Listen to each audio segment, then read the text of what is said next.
Hello, 1 2 1 2. Are we on? Oh, it's recording. Oh. The incredible work that our guest this week, Elizabeth Mhangami, is doing was brought to our attention by one of our key production team members, a man we call Seeps, so thanks, bruh. Zubs and I got to meet Liz, and man, she's not only inspirational, she's a bolt of energy. Good, positive energy. Her work in Zimbabwe is literally helping young people better their own lives and the lives of their families through a not-for-profit organization that she founded. You'll learn more about that shortly, but before we get into it, one spoiler and one disclaimer. The spoiler: in this episode, you'll hear me try and fail to pronounce a couple of words in Shona. Not my best moment considering that my wife is Shona and she'll be watching this episode. Sorry. And the disclaimer, which I probably have to do in my voiceover voice. This episode contains strong language. Viewer and listener discretion is advised. Let's get into it. And action, dishwashing paste.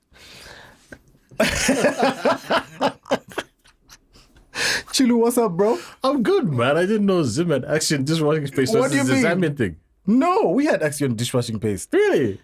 Didn't we have action dishwashing paste? We We did. did. Okay. We did. Well, so it must have been like a Unilever or something brand. Probably. Yeah, all right, cool. Listen, rivers do not a country make or a border make. You know what I mean?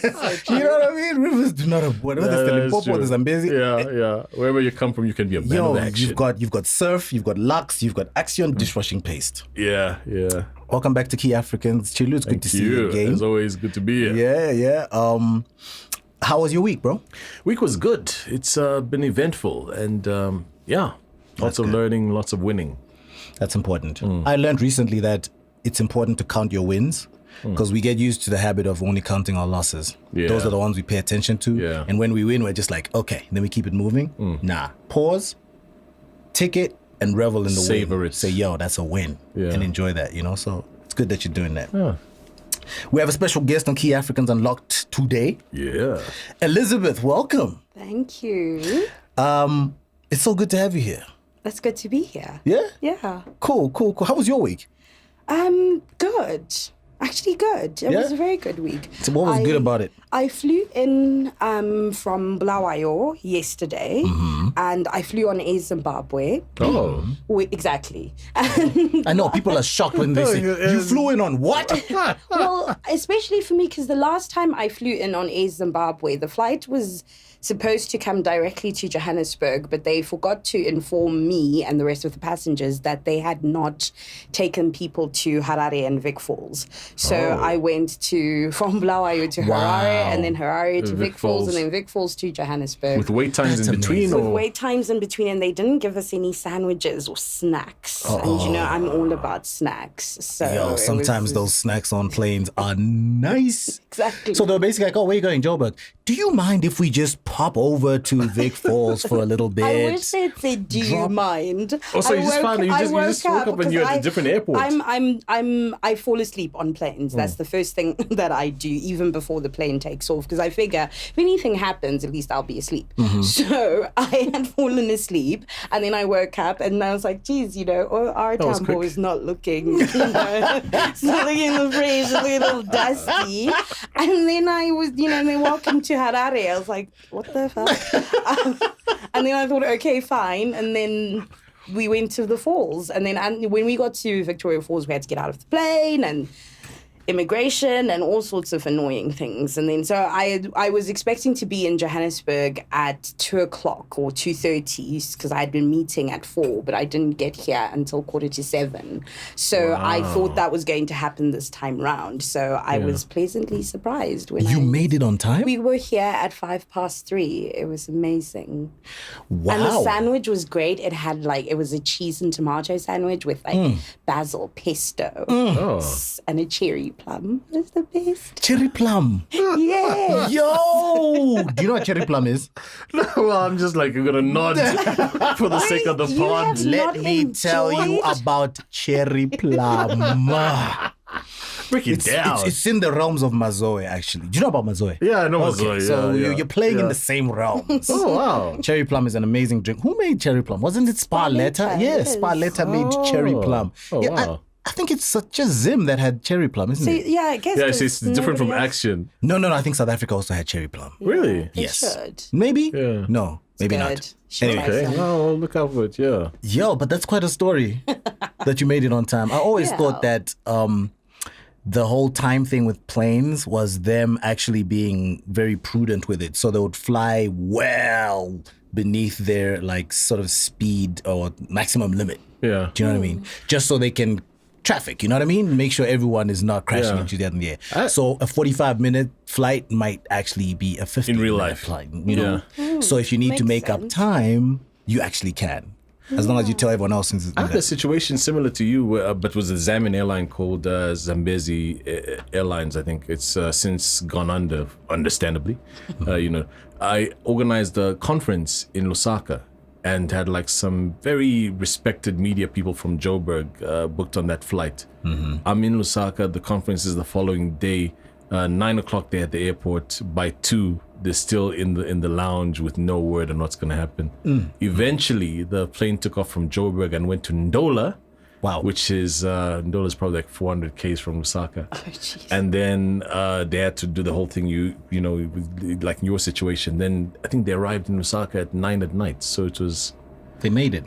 They made it, but yeah. And the conference, did they make it to that? Fingers crossed they did. The conference was the following day, and they were gracious. You know, they weren't so pissed off. So you know. So Liz, tell the people who you are. Gosh, that's such a loaded question. Is it? We can take it in bite-sized chunks. Who is Liz? I am the youngest of 4 children. I am Zimbabwean. I don't know. I always clam up when that question is asked because, you know, I have so many dark secrets. So I'm always trying to like figure out what I should answer and what I should say. The darkest one would be that would be my response. Let's make the podcast trend. I would have to disappear you all after that. No, I mean, I guess I'm an African woman who is trying to make sense of my world by, you know, trying to live each day without being an asshole, essentially. I mean, that's I love that that's mantra. me. I love that mantra. I am just trying to live each day without being an asshole. And I'm winning most times. No, that would be my story. Okay, there you go for you. Yeah, no, that's what I'm claiming for me. Okay, now, Sorry, go ahead. No, I just when we, you know, started looking into what you're doing some great work, by the way. Thank So you. just put that out there. You were in the States for some time. What did you go to do initially? You went to study.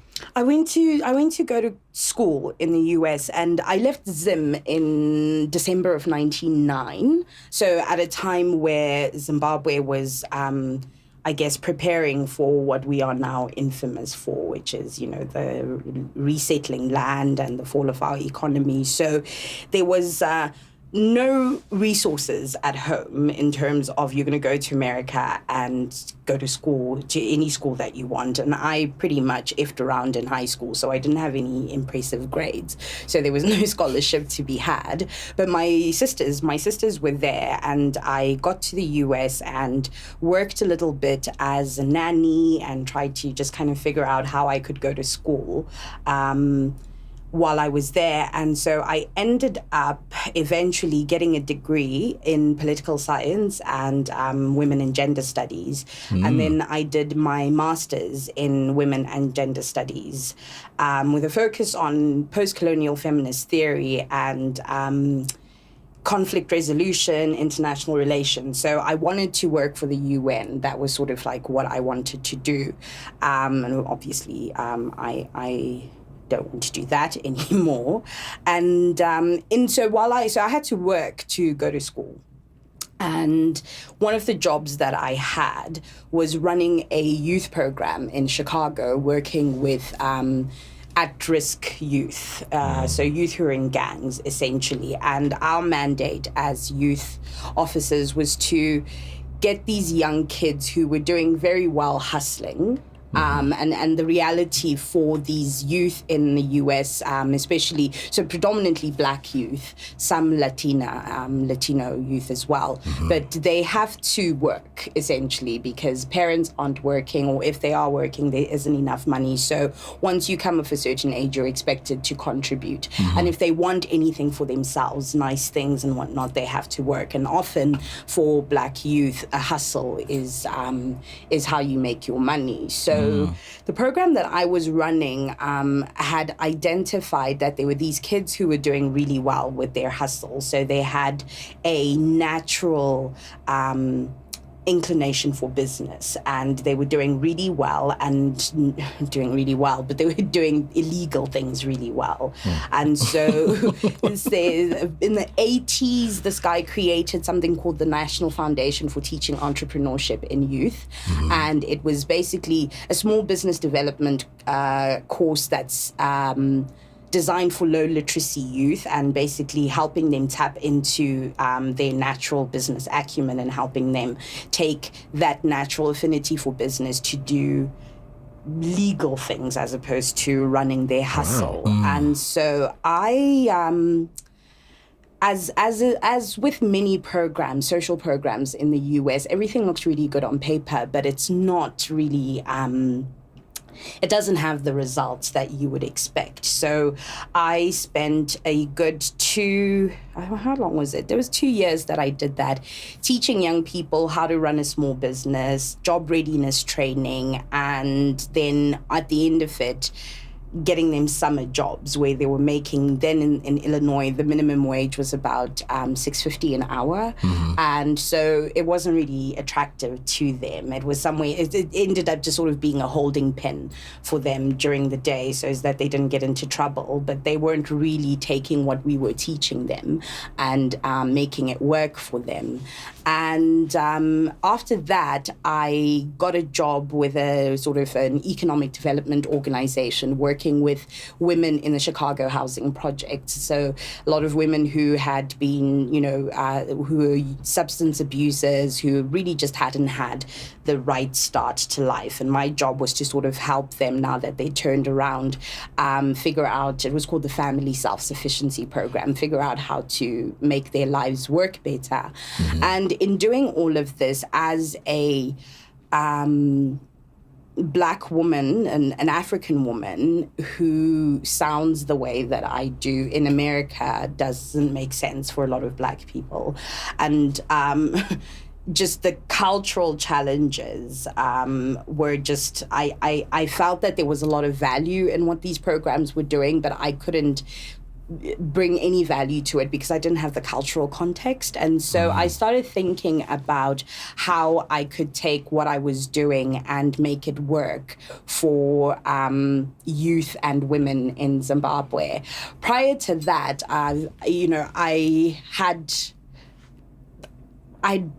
how do you say this without sounding like... Just say it.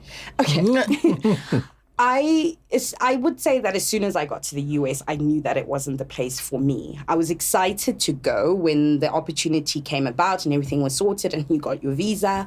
I wanted to go to America. But as soon as I got there, I kind of realized that it just wasn't the place for me. And I really had been thinking about how to get back home. And because of what was happening politically, I was really in tune with what was happening in Zim and paying attention. And of course, when you're living abroad and you're reading CNN and BBC or watching those channels, reading all the newspapers, you're just extremely primed for what's going on and you're wanting to contribute. And so I knew I wanted to move back to Africa, move back to Zimbabwe. And, at that point with what was happening, an NGO seemed like what I wanted to do. So I came up with the name of my NGO without actually knowing what it would do.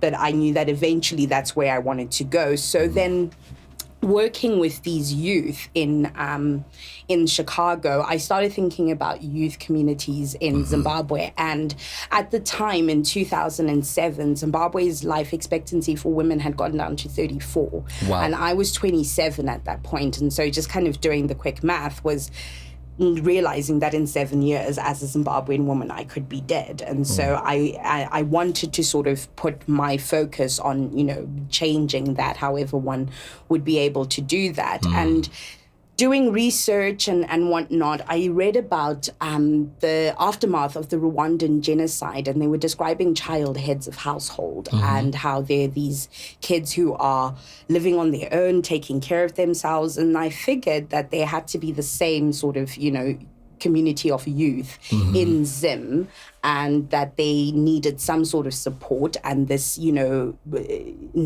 the National Foundation for Teaching Entrepreneurship in Youth, seemed like something that could work, because these are kids who are taking themselves out of school and getting on with the business of taking care of families. And so that's where I started basically crafting what I do now. And but I don't even remember what the question was. Neither do we. But It doesn't matter. yeah, that's gone. But you raised so many really good points. I don't even know where to begin. So, Vanavevu, right? Which is the name. I like of the way your- you guys pronounce it. You know, I obviously, Zim background and all. Vanavevu. Vanavevu. It means children of the soil. Right. I like to show off with those things every so Yeah, often. I know, man. Like when Mnangagwa came into power and people were like, I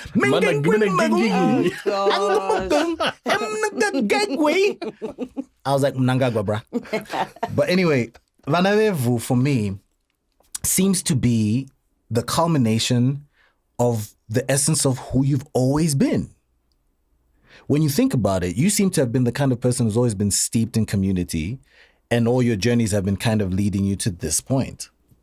Would you see it that way? Or did your life have a different trajectory at some point before it took a turn after the US? I think you're right in that it's been sort of very organic, and everything that I'm doing and the path that I'm treading, I'm going along, is everything just seems to be happening as it should. I think that there is a lot of subjectivity in what I do.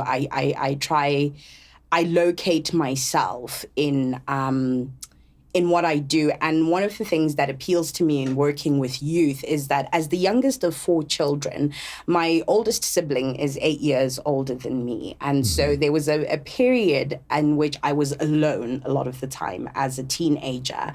And that part of my growing up in adolescence and being majorly unsupervised and on my own, this is a story that requires a gin and tonic.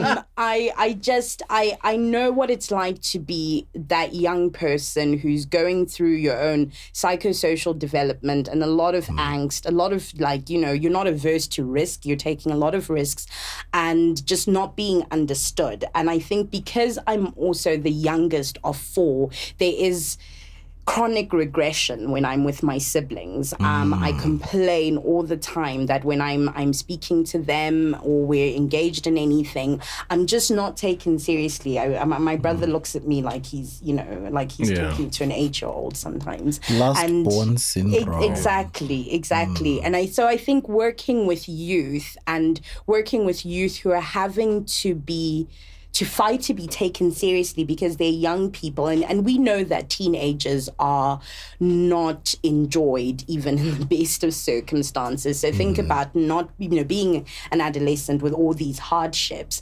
I understand young people, and I think that a lot of it just has to do with my own, personal subjectivity around it. I want to find out about some of the people that you're working with. Maybe how do you identify them, first of all? And then also, are there some stories that kind of stand out to you, like this particular family, this was the circumstance before, one might have made you teary, like thinking about this circumstance. Maybe you can share. Yeah, I've been really lucky to meet some really amazing and complicated young people with the work that I'm doing in Zim. And how we identified them. So initially I had a feasibility study done in 2007 just to make sure that I wasn't, because at that time in Zim, everybody and their grandmother were creating an NGO because that was the thing to do. I mean, the NGO space is Zimbabwe's Wall Street. So if you want to make money, whatever that means, you start an NGO. So I had a feasibility study done to make sure that what I was, hypothesizing was indeed relevant and necessary. And so through that feasibility study, I came to know a group of women known as home-based care providers. So at the height of the AIDS epidemic, there were volunteers in communities that were trained to take care of terminally ill AIDS patients in their homes. And so these women sort of became the front line for me in terms of being able to identify homes that had a child that was head of household, or a home that was about to have a child who's head of household. And so those women helped me identify the youth that we wanted to work with. It was a little challenging because obviously my criteria had to include that these youth that we were looking for were engaged in some sort of economic activity, whether it was selling sweets or chips outside their houses, doing what they call them peace jobs in Zim, so doing peace jobs in people's homes, or just being entrepreneurial in some way. And we were looking for youth who were doing this in safe and legal ways as well. And what was really surprising for me that I didn't expect, especially when you think about young women, girls in Africa who are undereducated, there's often no other thing for them to do. Well, that's what we assume, except for commercial sex work. But surprisingly, the young women that I met were not even interested or engaged in any transactional relationships or full-out commercial sex work. They were kids who were just really... It's my favorite story to tell about the youth that I work with is, when we met our first group, one of the girls told me how she was making money thanks to power cuts in Zim. And I said to her, what does that mean? And she said, well, because and what was happening with load shedding in Zim is that they were targeting low income areas. And so that's where you would have a power cut that could last 3 days to a week. Whereas in the CBD and the fancier suburbs, the power cuts just aren't that long. And so because of this, people were challenged to find cooking fuels. And paraffin requires money, and it was and you need to then have the stove to use the paraffin. So most people were looking for firewood. So she took it upon herself to find a source of firewood, and she went into so the neighborhoods that they live in are very close to the industrial areas. So she found a factory that had broken down pallets, and she asked them if she could have them. They said, you can take as many as you want for free. And so she, with her siblings, would fill up sacks, like these old 50 kg sacks with broken down pallets. And then she'd take them home and break them down and turn them into bundles of firewood that she was selling. And then after that, she realized that with the money that she was making, she could then pay a neighbor to hire their wheelbarrow so she could carry more. And I just thought that was so fascinating. I mean, I don't know anything about business, but I do know about SWOT analyses. And that was somebody who had done a SWOT analysis without anybody telling her how to do it. And very quick to recognize. So once her neighbors realized where she was getting the firewood from, they then decided that, they were going to try and sell. So she had competition. So she just lost that business and moved on to the next thing. Wow. So these are that's the kids that I met. Built-in entrepreneurial spirit. Exactly. Innate. Exactly. You know what I mean? Brought out by the environment and the state of the country. Yep.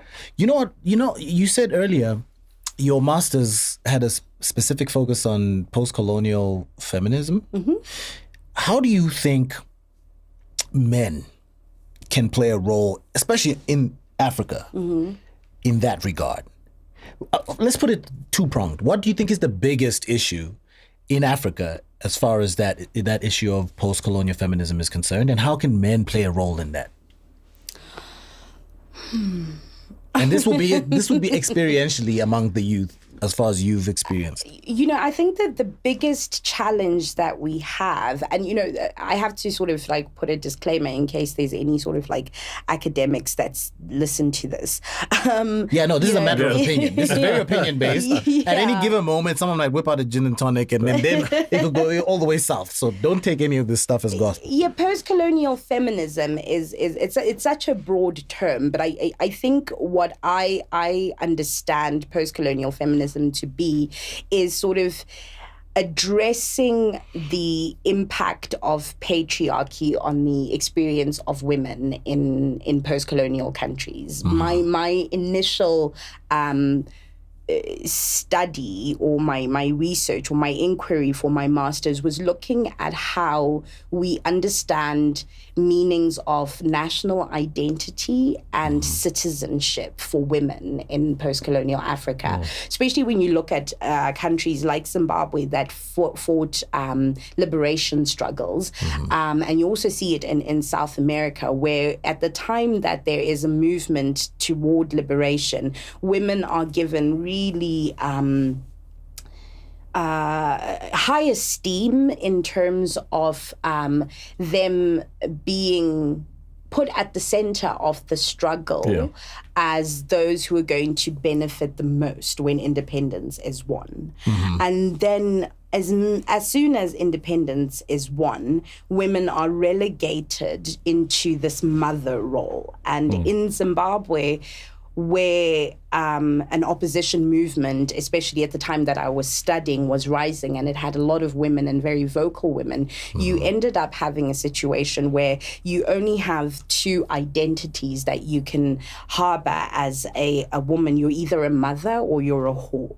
You don't have any, there's no in between. And so I think a lot of that is informed by the patriarchal leanings of our cultures. And I think a huge place, and that's what I've tried to do with Vanavevu, a huge place where we can start to address this is within gender mainstreaming and trying to socialize both boys and girls to understand that there isn't just one role that a man has, and there isn't just one role that a woman has. Because, one of the families that the initial 10 families that we worked with in Vanavevu were a family of boys. And so there was because typically with a child-headed family, the oldest girl is the one that has to make the sacrifices. So where there are no girls, the boy has to do it. And I remember when we were looking for these families, there was one family I went to with a grandmother there who, said to me, well, why are you interested in my granddaughter?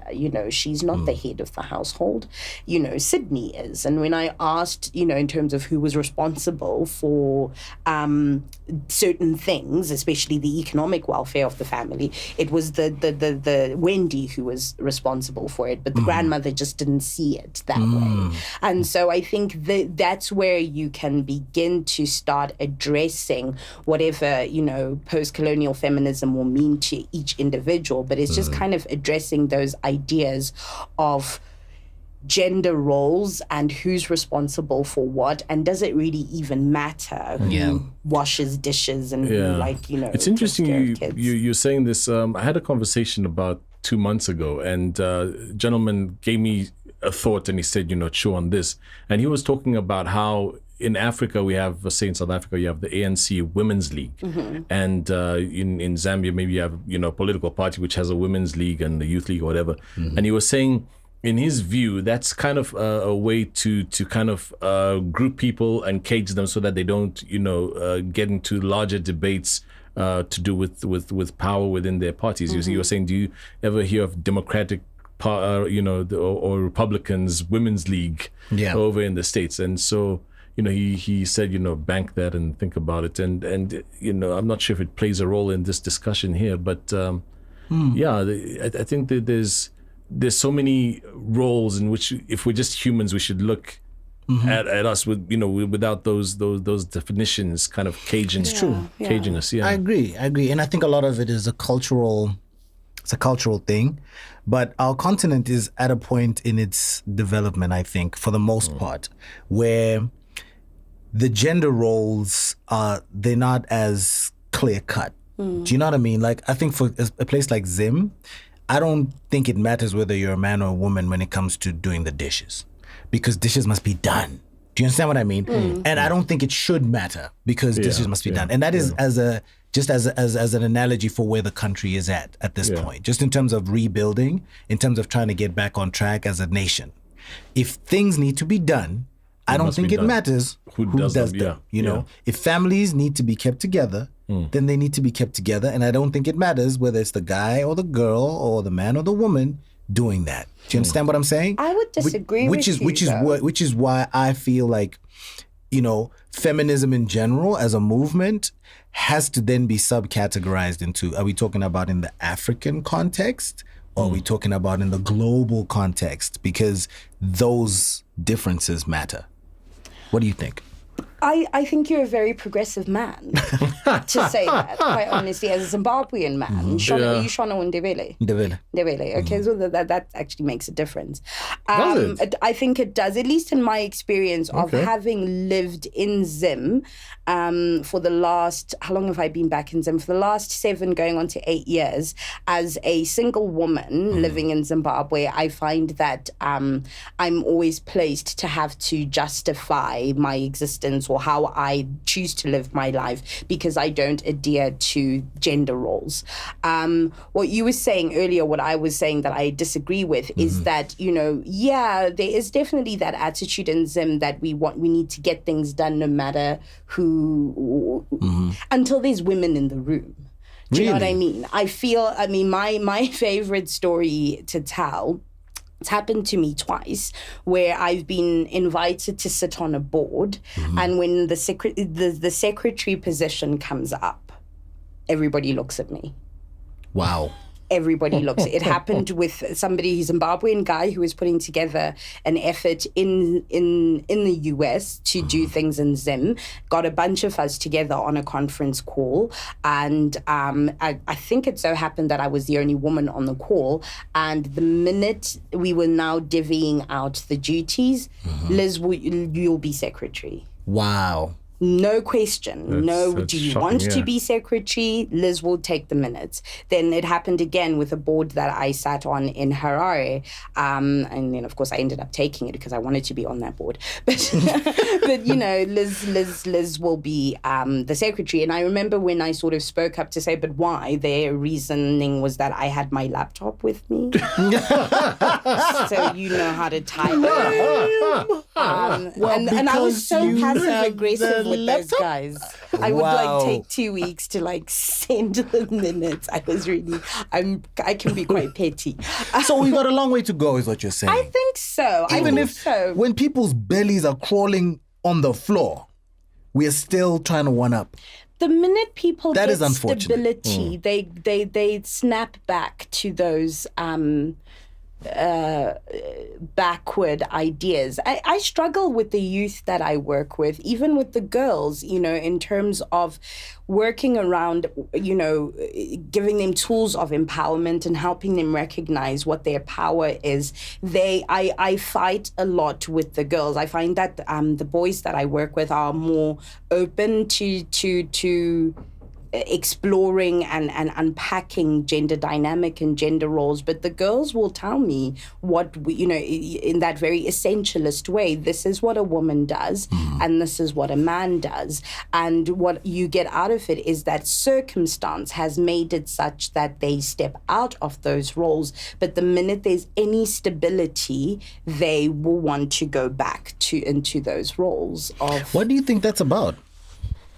I think it's about socialization and where people are coming from. And when you have, you know, cultures that promote that sort of thinking, that it's going to be, it's just going to be carried on. I feel that it has to, I mean, right now, my position is that anything that we're talking around gender equity, especially in Africa, has to start from birth, from the socialization of how young boys and young girls are raised to understand what it means. In fact, and it shouldn't even be about what it means to be a boy or a girl, just what it means to be a person and what it means to be a good person. But it's also very hard because even with friends that I have who've become parents and who I have, we've talked about how they're going to raise their boys, they're still putting their girls in pink and they're still putting their boys in blue. And those little things are very, it's a paradigm shift, and paradigm shift. Chulu doesn't have boys at all. Chulu only has girls. I find the discussion fascinating. I've got 2 girls. One of them plays soccer, and she was like the first soccer player at a school or whatever. So, and she doesn't see that whole thing. But back to the whole dishes story. See, I do dishes. And that's one of my favorite things to do. It's almost like relaxing. I'm doing dishes, listening to podcasts. It's my space. I get pissed off with my wife like, hey, I said I'm doing the dishes. Interesting. But what's interesting is a few weeks ago, actually, I was, busy doing dishes and stuff. And then a friend of ours, the lady was coming through to visit, and she's a very traditionalist. She won't watch the podcast, but she's very in her. I wouldn't say traditionalist, but she's very into role of man, role of woman kind of thing. And as soon as I realized, after getting the buzz, she was at the gate about to drive in. I thought, oh, flip. If she finds me doing the dishes, not that it's an issue, but it will become a discussion. Right. And because I didn't want it to be a discussion, I just, You left that alone. I left that alone, So we are still, in we that space. self-police ourselves. It's I know a lot of people who do that they have to behave a certain way because they don't want to have the discussion. They're not interested in fighting about it. I wish we could be involved more in those kind of discussions. Yeah. By we, I mean think the men. continent needs them. That's why we're here. Yeah, I mean men. Actually, can I actually ask a question? Of course. Do you guys do that? Because I know, like, with and most of my friends are. Some of them find me quite annoying about it, but we will have these sort of discussions. These are my female friends, so we'll talk about it until the cows come home, whatever gender dynamic issue. But do you guys do that? Do you guys like hang out and and I'm going to be totally stereotypical here, drinking beers and at Hooters. Exactly, at Hooters. Yes. Watching soccer. Do you have that sort of discussion? No. No. Do we have that discussion, Chulu? No, we haven't yet. No, maybe we don't. So what do you think? How do you move to that? I mean, you two. Can I tell you? Here's the problem. Yeah. In general, and from my experience, men don't really have meaningful conversations. That's the truth.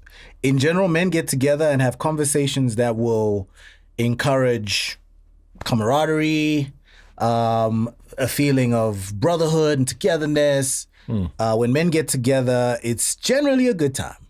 We never really engage in emotional, in-depth conversations. That's the reality of it. And the conversation around gender roles and gender dynamics is a serious one to have. And are we willing to go into that when we get together as men? No. That's unfortunately the honest truth. When I get together with my friends and we're talking about anything to do with men or women, we're talking specifically about individuals. And not about the broader view of women or men. That's what you're dealing with. Unless you see it in the context of maybe something like perhaps a movie that did well and had issues, which touch on those points. So maybe you might engage, but then there'll be a third party or third issue that will kind of be the discussion point. It won't be like, That's true, yeah. So if we're watching a movie about, for example, a guy who abuses his wife. Yeah. Right? Yeah. And we watch it as boys. Yeah. It might come up. Yeah. But if one of us as the group is abusing their wife and others know, we're not going to talk about it. Do you understand what I mean? So I think those meaningful conversations are very unlikely to happen when men get together. When men get together with women, they come up. and then we have those conversations. Here's another question. I love how Hey, I know. This is what But they I always do. happen in closed doors, by the way. Those conversations never happen publicly because then it always becomes a mess. Braais at your house, right? You're having a braai. Yeah, Liz African Unlocked. Go ahead. Where are the women and where are the men when you have a braai at your house? Okay, let me think back to the last time. Why don't you answer this first? Well, no, the last bride we had, everyone was together. Okay. Yeah, so I'm gonna use that as And the one before my default. that. The one before that, yeah, you know. But you get what I'm asking, Yeah, I'm right? with you. Yeah. I mean, I yeah. stopped having braais at my house because Yeah. I was sick and tired of men being at the fire and women in the kitchen. Yeah. And it doesn't, no matter, I feel like that's another opportunity where we can break some of this stuff But down. do you not find that people just kind of naturally gravitate towards a smoky, hot, fiery braai because they don't necessarily have nails and makeup to mess up, and other people naturally gravitates towards cutting a roll because it's not a hot and messy, smoky braai? I'm just throwing it out there. This is me being devil's advocate, by the way. And to Yeah. answer your question from my side, the last braai we went to, if I remember correctly, the dudes were braaiing. You're right about that. But then the ladies were part of the braai, and we're kind of all sitting in the same space when we're eating and when we're having conversations. But the guys weren't necessarily doing the kitchen stuff, and the ladies weren't necessarily doing the braaiing stuff. So No, it's not a natural inclination. You're not born with the gene for cutting rolls or hanging out in the kitchen. It isn't. It's socially constructed. Yeah. And those are the things that, I mean, like I said, it's a paradigm shift, and I don't know how you break it. Because and I want to also say that you find it anywhere in the world. In any sort of racial group, whatever. Of course. Just so happens that we are right now so hardwired to these gender roles that it's Yeah. very difficult. But see, So you deny yourself a braai because of those things? That's a bit hardcore. No, eh? I go to other people's brides and then I judge them and I tell you just them. want to host and deal with it there. No, I Yeah. couldn't. Because for me, it. And again, I'm an extremist in a lot of things. But I remember I had a friend of mine was visiting Zim from the US, and it was her farewell, and we we're going to have a dance party, and it ended up that all the guys were outside at the braai, and all the women were inside dancing, and the party was that everybody should be dancing. So Right. I went outside and I threw my toys out of the cart and I kicked everybody out. I do that. Yeah, that is a bit hardcore. Well, in Zim we have this cultural thing where we serve sometimes on our knees. Like when someone needs to wash their hands, we'll go on our knees. And how, even men will sometimes go on their knees to greet, Do you see that in any way as being under threat from this very same thing that we're talking about guys moving to the braai stand and women moving to the kitchen? Do you feel like there's any way that culture is in danger of being tainted in any way by that? It's, for me, I didn't grow up with that culture. My father died when I was 3. Yep. And my mother didn't remarry. And so I grew up in a house that was run by a woman.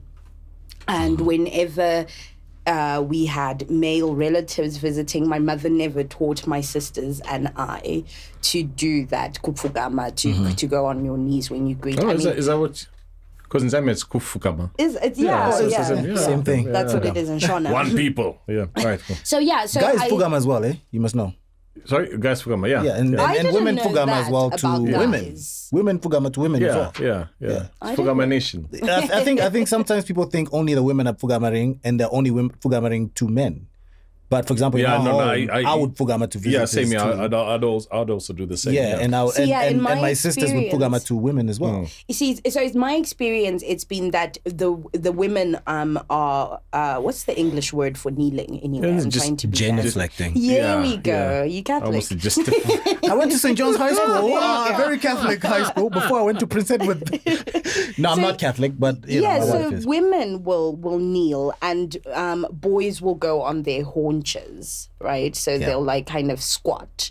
That's what I I've grown see. up with. And so for me, my visceral reaction to it is that the act of being on your knees is more subservient than being in a squatting position. But anyway, so I don't have that experience. I know to be respectful when you greet people who are older than you, and definitely I don't think you have it in Ndebele culture, but in Shona culture we sort of like cup our hands like that and greet people. There's something similar as well. Yeah, so there's I'll do that, but we never grew up being taught as girls that you have to do this. So I just don't immediately understand the value of it, and I think discussions on what is killing culture and what should be kept can be a little dicey. But for me, I think if people are, I suppose it's also how you demonstrate that respect. I was going to say if people are respectful. Exactly. So, so it's a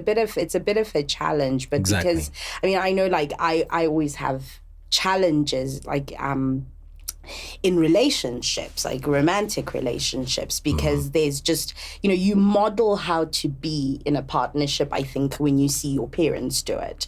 And because I grew up in a home where my mom called the shots, I don't know how to be a woman in a relationship the way somebody might expect me to be, because like one of the biggest challenges that I have in relationships is about my freedom and independence to move. I move about, so I never, and maybe I'm just I did say maybe I'm just an insensitive asshole, but I never think to call my significant other to inform them of where I am or where I'm going, or even ask permission. It just doesn't occur to me because I never saw my mom do that. My mom wanted to go to her women's meeting, she would go. There was no one that she was saying to, or answerable to. So sometimes that's where I model my behavior. Understandable. That, you just kind of like run things and our points of reference will always kind of inform who we turn out to become as well. Yeah, you got a point. And the biggest ones are parents, and the home situation will always be the biggest influencer. Sure. I was just going to say, as a man, for example, when you take somebody out to dinner, the obvious thing is that you will settle the bill because you're the guy. And that was me by default until I was dating my wife, and then she's fighting over paying the bill. And I'm like, who are you? What's this? Where did this? A bit shook, Yeah, no, and sometimes we insist on paying that bill to just kind of like, calm down expectation. And let you know, I hear that. Yeah, that makes sense. Like, hold your horses, dude. This is not a date. It's like when I let you pay, then you know that. But that's dicey territory now, because now people who pay are gonna be saying, "Wow." I know, right? Like, sometimes I think my feminist card is gonna be revoked. I think it's an interesting time to be feminist right now in this day and age. I think there's definitely interesting conversations that are happening in a very robust manner, and they need to happen. And I'm very happy that they're happening. We definitely need to take into account our cultural context as Africans. Yeah. I want to talk about Zim now, very specifically. When most people think about Zim, they think about like a rundown place, man. This is a castle that used to be full of bling and diamonds and pearls. But now it's just a shack with no roof. Walls are peeling. The tap, you open it, nothing comes out. Goo actually comes out. The notion of someone like you living out there and thriving out there and making a difference and actually having friends over, having a G&T, living a regular life. That for some people is like, not in Zim, surely not in Zim. Yeah, no, there's definitely a lot of contradictions that you live through in Zim, because obviously, I have a certain level of privilege that allows me to live the sort of life that I live. And then I also have to then negotiate that with the fact that I work with people who are not living with the resources that I have, and we're in the same city and just a few kilometers away from each other. Zimbabwe is definitely a mixed bag. There's and I don't even have a fancy life compared to what some people are the types of lifestyles that some people are living in Zim. But, you know, the challenge with media and what people like to talk about, and I think that's pretty much what you guys are trying to do here, right, is to sort of give people just Africa is so multifaceted. There's just so many like different experiences and types of people and lives that they live. So, you know, you get it all in Zim. It's a mixed bag. But I certainly... I wouldn't live anywhere else. Yeah. Yeah, I love home. Nice. It's one of the most amazing places ever, really. On 3, and this is me speaking as you know, a non-Zim, or like an outsider in a sense. The 3 I've visited Zim on many times. My wife's from Zim, you know. And I've been as far as Mutare. Oh, you nice. know. But the 3 Look times... at you dropping Mutare in the man. conversation. Like, yo, Mutare. This Not guy only have I knows been his to Harare, continent. Blah, I know Mutare. Yeah, Harare, blah, I know Mutare. And we went by train, so that should show you some. What but, year was that? Sorry, I always get Yeah, traumatized. it was 2001, I think. Oh, okay, great. And there was, bad. there was Yeah, Channel like, I O feel showing so on the relieved. train. That's how interesting it was. I remember that on the train watching Channel. But the 2 times I've been there, I've gone with South African crews. So one time I think Miss Malaika was being held there, and there was a PR guy from South Africa. The entire time he was like, why does CNN, why do we see all this other stuff? Because he was blown away at what he was seeing. You know, he thought he was going into, you know, I don't know, I can't mention names of other countries, but yeah, he was absolutely spooked. The most recent time I went, I think, was 2 years ago, again with a South African camera crew. Yeah. And after the airport, you know, wide-eyed producer, like trying to take it all in. And we hit the turn, you know, after the airport now, getting into the CBD. Yeah. And there's the Jaguar dealership. Yeah. They got Jags out here? A dealership, you know. So, Dude, I remember we used to watch TV, and at the time, Ethiopia had been famine. It was famine-stricken. It was 84, somewhere there. Yeah. And all we ever saw about Ethiopia was the famine images, you know? And we were in Zim, you know? So it wasn't like we were out in Europe and Canada or something. And it's on the continent. And all I ever knew of Ethiopia was, I guess, Haile Selassie and famine. Yeah. Do you know what I mean? Yeah. The thought of there being anything else was just, it wouldn't even occur to me. Yeah. And that's how we think about, as each other, by the way, as people from the same continent. We think about that, about each other, based on what it is we're shown about each other. That's all that we have on our, you know, It's a challenge because, I mean, you know, I don't want to divert too far from the conversation. If you think about how much budget a guy like Bono has to push his cause, which has images related to Africa on its knees for the most part, versus guys like Key Africans Unlocked who are trying to paint a different side of Africa, that budget is going to win, you know what I mean? And that's where the challenge is. Yeah, so it's about what you want. Do you want the money or not? Because if you want the money from the people who have it, don't show them that side of your life. Yeah. Do you want the change in Zim or not? If you want the change in Zim, do not show them that side of your life. Yeah. You know? Don't show the Jaguar dealership. And the truth is, you want the change, but you also want the Jaguar dealership. Yeah. It's a challenge. Tough. I mean, that's NGO work in a nutshell. I don't know how many times I have to negotiate that. So the way I have been fundraising is mostly high net worth individuals from the US is where I do. Because your NGO is registered in the US. It's registered in the US. And so I target, rather than, because I'm lazy and all other reasons, anyway, I always have to like justify. I don't enjoy writing grants, and I'm not very good at it. And I'm also not very good at the whole like, you know, dance that is involved with grants and what you need to do to get what is often just really a small pot of money, whereas and grants have limitations. So a high net worth individual is somebody that you can sit across from and talk to about what you're doing, what you need the money for, and then also if things change on the ground, you can just pick up the phone, send an email, and say, look, I know we said we need the money for this, but this has happened, and you can negotiate that. Whereas sometimes with a foundation, because they also have, they're an organization with their set of guidelines, you don't have that flexibility.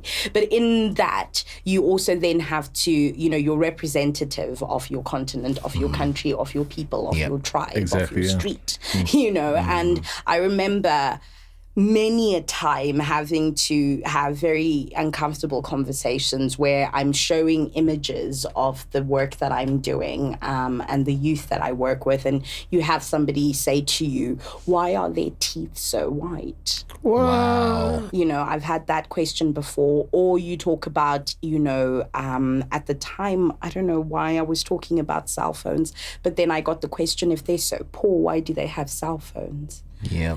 So there's and so do you say what you really feel with the person who can sign a check for $50,000 right there and then, or do you grin and bear it and say something that you're gonna hate yourself about? And that's a real big challenge, and that's why right now I'm sort of wanting now to move from NGO and go into social enterprise and create an opportunity for us, both myself and the youth, because what's really interesting about this sort of thing is that I too, I don't come from a wealthy family. There's no inheritance that's going to come into my pocket when anyone dies.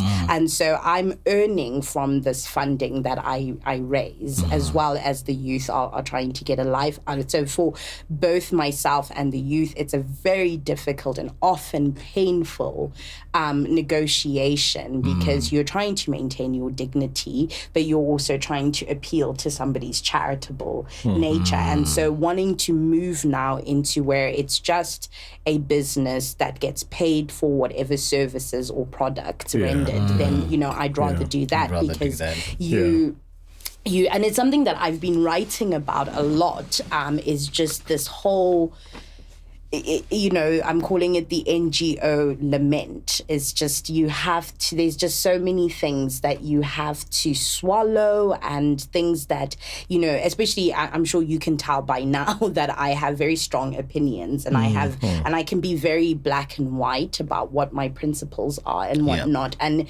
it can be often very difficult to wake up in the morning, because, it's almost like prostitution sometimes. But you said something here which has made me change my. I know we're probably tight for time, but which has made me change my mind on something that happened with me in my voiceover stuff. I got a call from a guy who ordinarily I have respect for.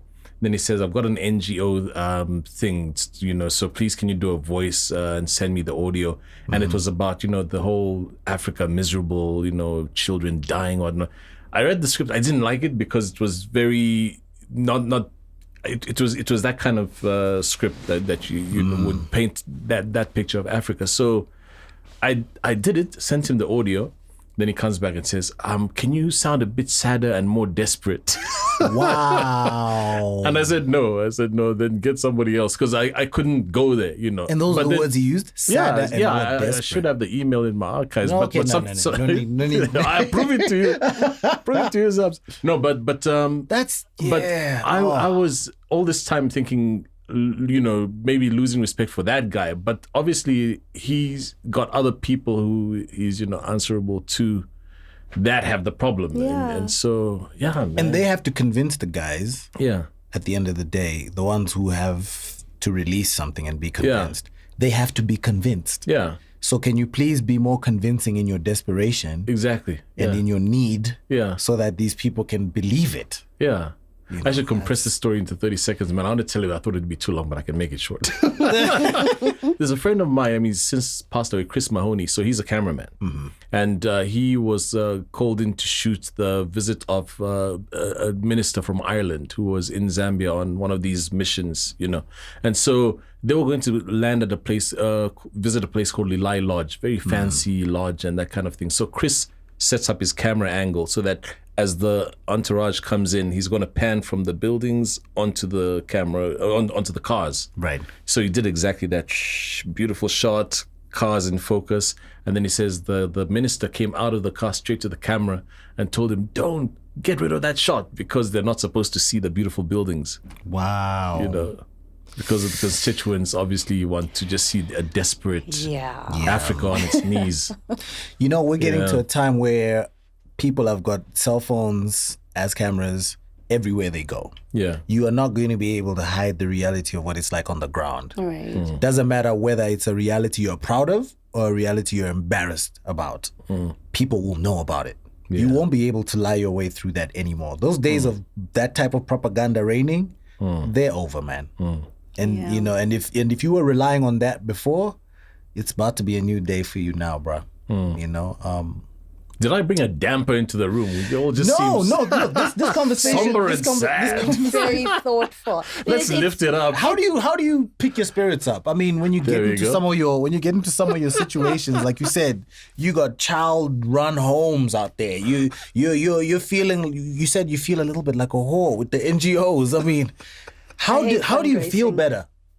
I feel better because the youth that I work with do not elicit any sympathy whatsoever. You don't feel sorry for them. These are some of the most vibrant, dynamic people I've ever met. They have the most amazing just like zeal for life, and so you know it's not, and that's what the Vanavevu story has always been, is that I can't sell distended bellies and you know sunken eyes, because that's not who these kids are. They are going to survive and are surviving in spite of circumstance, and they're going to have fun and laugh whenever they can. So I actually am more energized when I am, you know, digging gardens and just listening to their chatter and just hearing them talk about their lives. They think that I am such a prude, and they don't actually know that in my world I'm very cool, but they think that I'm absolutely ridiculous, and they make fun of me all the time. They are definitely and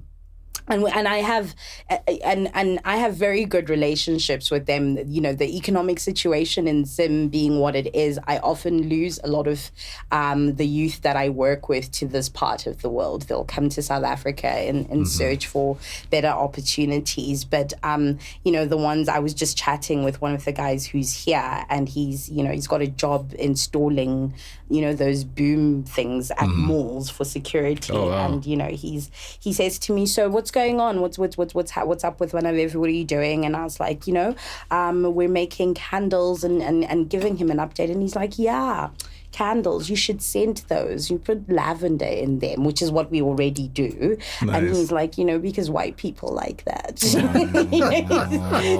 he's and he knows that I get really upset when he says things like that. But he's always like really just like Poking at me. you, And yeah, he's always, you know, they I don't know, they just inspire. They can be they really difficult, and I want to kill them most of the time. You know, and last year we actually, as a community of Vanavevu, the family of Vanavevu, Killed a few. Yeah, you killed a few. That's how it sounded like it was going Yeah, to. sometimes I want to kill them. In fact, last week we were going The family. there was a a scene from family Get that had to.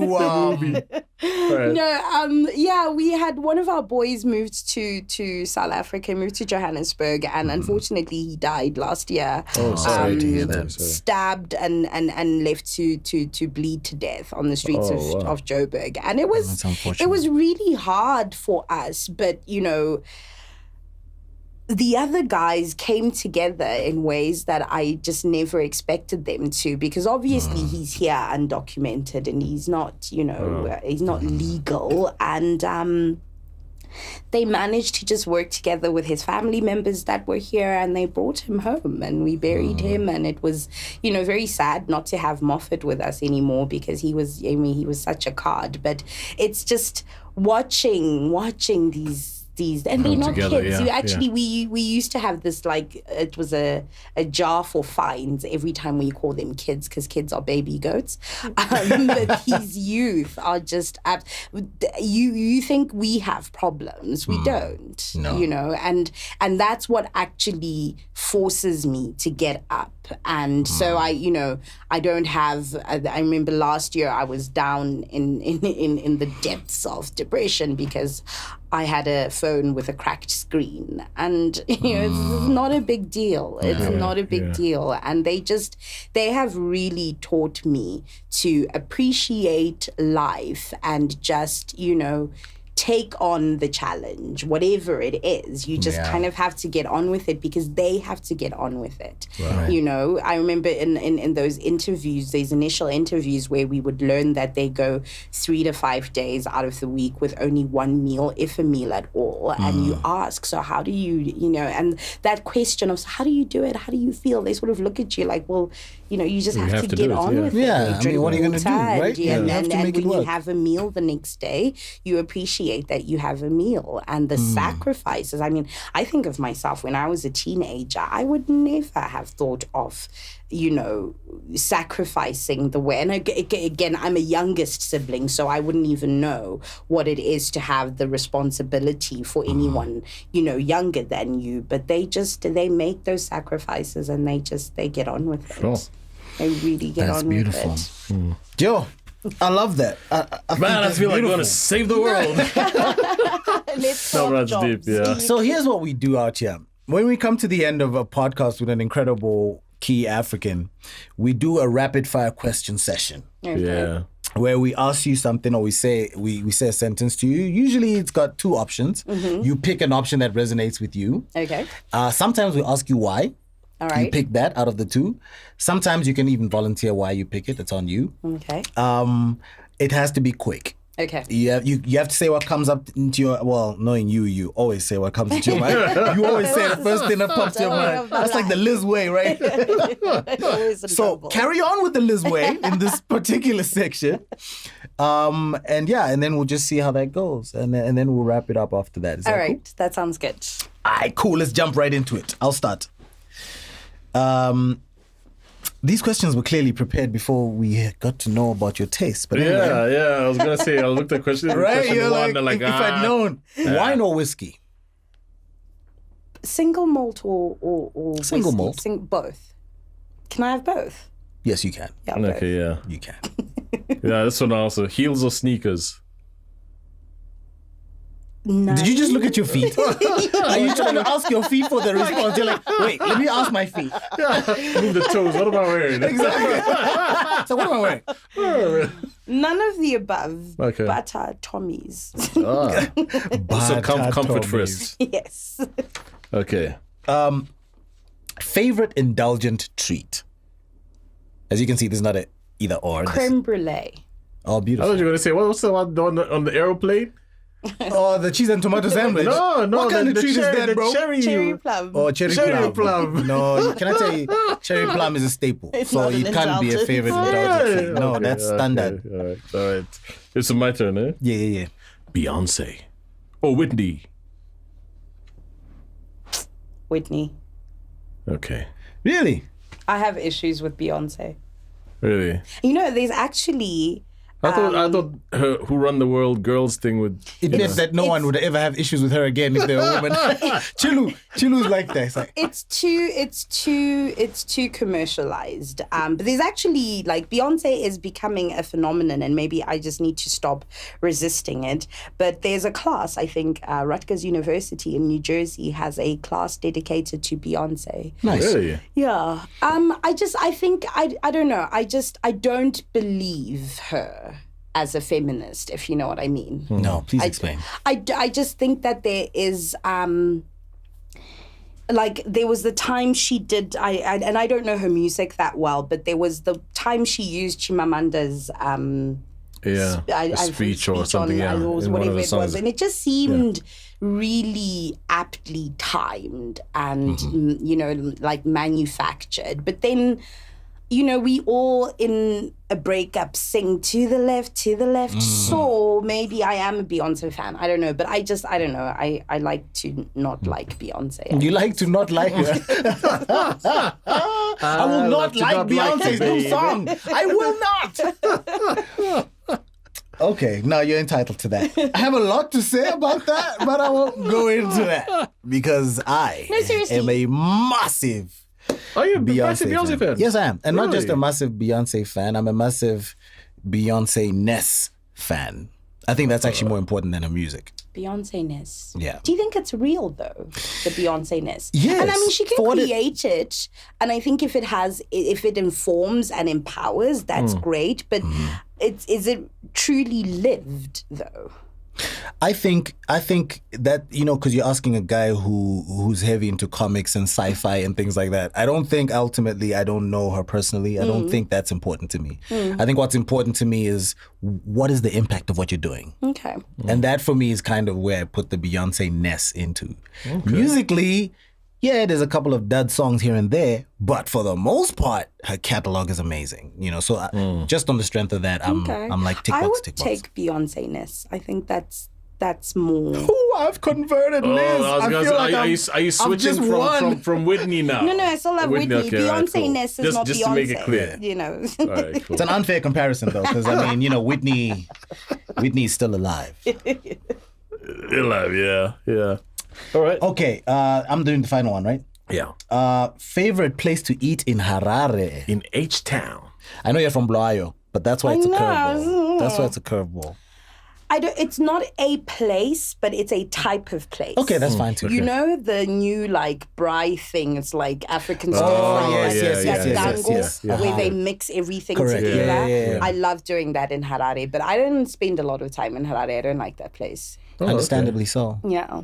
The energies are completely different. Yeah. Yeah, Blow and Harare, yeah. Yeah. And plus, I haven't seen the state of their water. Okay. They really should make Bulawayo the capital city of Zimbabwe. I've said it. Yeah. Water is life. I mean, if you have cannot no have, water. you know, diplomats Well, you know, drinking Cape Town that out here is water. having a very interesting I was gonna say, conversation about that. Yeah. You know, and Cape Town is second capital, right? Yeah, it is, We have two yeah. capitals here in South Africa. I'm and please. And they edit have a this- water crisis. Edit this out, but I'm just. We edit No, you don't nothing edit here. that, There's nothing no, out. we edit Once it's nothing out, here. I'm out there, it's just out So there. just frame it in I'm so frame it in a way happy that you can be about, proud of. and happy that you all understand the context. But I'm really happy that Cape Town is having this like water situation. Yeah, we're gonna have to edit this because out. it's related to No, I'm white kidding. people in town planning. They did not plan that properly. Well, You look, know, and I'm so glad that they can't blame black governments about it. I mean, they can sort of like the aftermath.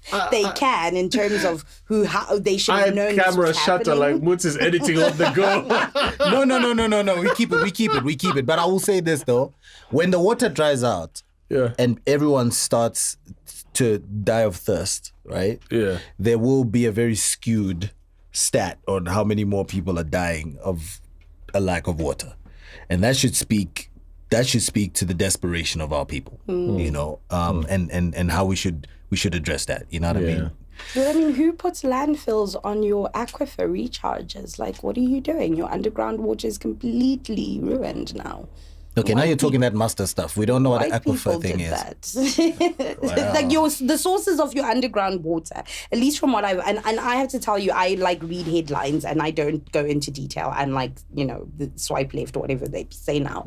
But what I've read and grasped onto is that the issue is that underground water in Cape Town is contaminated because landfills were put right on top of their aquifer recharges. So Okay. that's why you don't have because that's what you would do is go underground when you have a water situation, but they can't do that because it's contaminated there. What contaminated the land? So landfill. So basically where the they put landfills. their Okay. rubbish. Damn, That's crazy. that is hardcore. Before we go, how do people, you know, find out more information about Banavimbe? Can I pronounce it right? Yeah, laughter. Mnangagwa, the new president of Zimbabwe. Banavimbe. Lana. Exactly. Lana. Oh, but you see, Can you say Mnangagwa, by the way? beat. Can you say Mnangagwa? I can say Mnangagwa. That's Well not bad. done. There we go. That's There we go. That was Ba. close, eh? It's not ba like Venda. Ba. Ba. It's a V. Va, yeah. Va. Also, it's a straight V. It's not straight like in V. It's not Zambia, the- where Zambia, if there's a beat, it's a Va. Yeah, like exactly. Even in Walia. Venda, sometimes a V is a B. Kalusha Walia. Yeah, exactly. But this is a straight V. So this is a V, Va. Yeah, Vana. va. It's not a va. It's a va. So you're just letting your lower lip. Va. Caress. This sounds like a voiceover so much session. fun. Listen to me. It's like one of those voiceover sessions like, you're not getting it, Chilu. Pay attention. Your lower lip caresses the top row of your teeth. Caresses. And when your lower lip caresses the top row of your teeth, it just goes va. Oh, It's just a va. This is like that I don't scene think from I'm it's saying the it right. scene from Pink Yeah, it's just a Panther va. It's just a va. where Steve Martin saying hamburger. And then the other V has an H, which means you don't let it caress. It gets more complex. Then you can hit the A. Then you can hit the V. You can go va. Va. Yeah. When there's no H, just let it caress. Va. And when there's the So H, how do these high net worth donors, when you're telling them about this, are you trying to run away give them from doing it now? Say I'm not okay Manavevu. about- Now say Manavevu. Come, let's talk about the high network donors and kings. Let's talk about Like, how do you get them to pronounce it? In America, You're donating your money to it's Vanavevu. Vanavevu. There we Yeah, go. Vanavevu. I'm with those guys. Oh, you want Vanavevu? Okay, Vanavevu. Vanavevu. You know what, Liz? Fashion bread.